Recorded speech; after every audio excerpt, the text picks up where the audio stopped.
Después de la cuarentena más larga del mundo, los sectores de manera paulatina empezaban a tener permiso para poder seguir con sus labores de manera normal. ¿Qué pasó aquí? Uno de los sectores, que obviamente es el sector de transporte aéreo, pues estaba dentro de ello. Y por allá en los meses de julio y agosto empezaron con esta reapertura de aerolíneas, y cuando hablo de reapertura, pues no todas las aerolíneas tuvieron este permiso y tampoco todos los trayectos. Algunos trayectos tuvieron esa prioridad, entre ellos Bogotá-Medellín.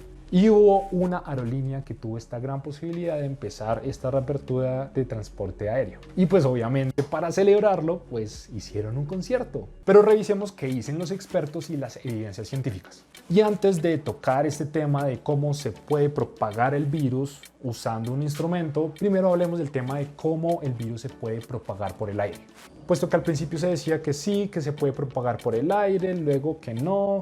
Y es que lo que justifica esta dualidad es que efectivamente el virus no se propaga por el aire, sino que el virus tiene que estar encapsulados en pequeñas partículas de saliva, llamados aerosoles. Son tan pequeños que esto hace que puedan quedar suspendidos en el aire y se puedan transportar, se puedan movilizar a través de corrientes de aire. Por allá en el mes de julio, 239 autores le enviaron una carta a la OMS que sugiere que la propagación del COVID-19 podría darse en aerosoles y que se debe investigar más al respecto, puesto que hasta ese momento no hay evidencias para comprobar de que los aerosoles podrían ser un foco en el contagio del COVID-19. Y esto radica de una investigación muy famosa que se realizó entre los meses de enero y febrero de este año, en la cual sugería que posiblemente el COVID-19, bueno, el virus del COVID-19, que es el SARS-CoV-2, podría propagarse a través del aire. El caso se trataba de una manera de contagio del SARS-CoV-2 asociado al aire acondicionado e involucrando a 3 grupos familiares. Todo esto comenzó el 24 de enero. El paciente A1 almorzó con otros miembros de la familia en el restaurante, llamémoslo X. Otras 2 familias, B y C, se sentaron en mesas vecinas en el mismo restaurante. Más tarde, ese mismo día, el paciente A1 experimentó fiebre y tos. Presentó síntomas. El 5 de febrero, un total de otros 9, 4 miembros de la familia A, 3 miembros de la familia B y 2 miembros de la familia C se habían enfermado con COVID-19. La única fuente conocida de exposición para las personas afectadas en las familias B y C fue el paciente A1 en el restaurante. Pero el tema es que no solo habían 10 personas, habían 91.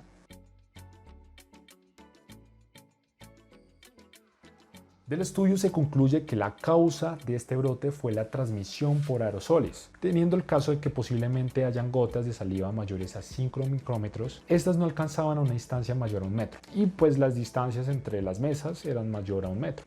Por lo tanto, un fuerte flujo del aire acondicionado podría haber propagado gotas en la mesa. En el 2009 se hizo una investigación de cómo los simples procesos de respirar o hablar podían producir partículas pequeñas llamadas aerosoles. Y pues se ha sabido desde hace mucho tiempo que las partículas pueden ser expulsadas por la respiración, a la hora de toser, de estornudar o incluso hablar. En esta investigación se evaluó tanto la tasa de generación de aerosoles y el tamaño de las partículas en 2 grupos, el habla y la respiración, en diferentes facetas. Para el primer caso se evidenció que la tasa de emisión era relativamente baja con respecto a la acción de hablar y bastante pareja al tamaño de las partículas, mientras que por otro lado el habla tiene mayor tasa de emisión de partículas por segundo, y los resultados sugieren que la generación de partículas laríngeas, es decir, cuando se usa la voz, son mayores cuando se aumenta el nivel del volumen. Y esto podría llevar a que cantar pueda generar mayor tasa de producción de partículas de aerosoles. Pero, ¿qué pasa puntualmente a un instrumento de viento? Empecemos con los hechos. Un coro de Vernon, Washington, mantuvo un ensayo regular durante 3 semanas.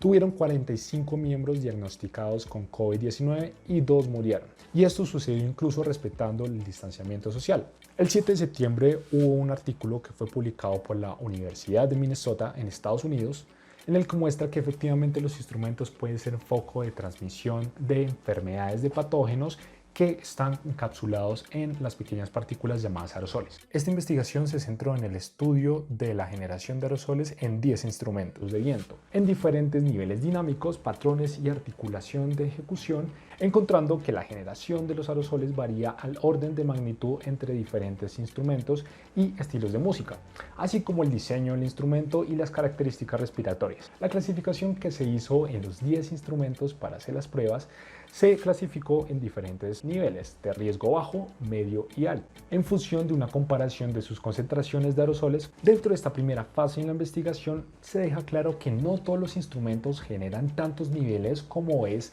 hablar, gritar o cantar, como lo afirman algunos medios de comunicación. Pero revisemos cuáles son. En este gráfico podemos ver de izquierda a derecha los instrumentos organizados de menor a mayor en cuanto a su generación de aerosoles. La línea verde punteada indica el nivel promedio de aerosoles de los participantes cuando respiran y la roja cuando hablan. Dentro de los 10 instrumentos, la tuba, que viene siendo produce menos aerosoles que la respiración normal. Por otro lado, los instrumentos que entran en la región de riesgo intermedio con concentraciones iguales o inferiores a las partículas producidas en la respiración fueron el fagot, flautín, la flauta, clarinete bajo, la trompa y finalmente el clarinete. Este continúa en la región, pero alcanza casi los niveles de flujo de aerosoles en el habla. Para los aerosoles de alto riesgo se encuentran trombón, el oboe y trompeta, este último ubicándose como la más peligrosa en la tasa de generación de aerosoles. Pero la pregunta es, ¿qué tipo de instrumentos utilizaron dentro del avión? La tuba, trompeta y trombón. En términos generales, dentro del avión hicieron el concierto utilizando instrumentos de viento tipo bronce. Tanto la trompeta como el trombón son los instrumentos con menor tamaño de partícula de aerosoles generada.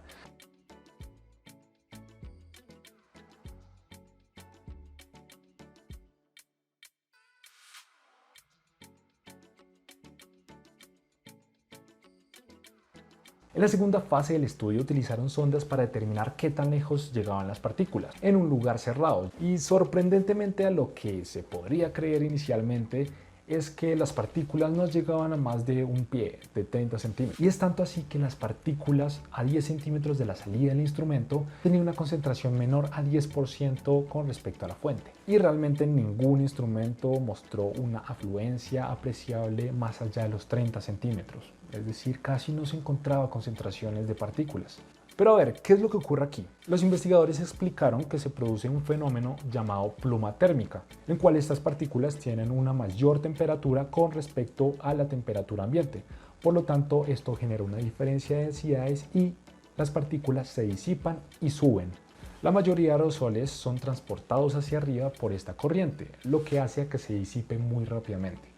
Es decir, que el trombón, la trompeta y la tuba que se utilizaron dentro del avión se disiparon a menos de 30 centímetros.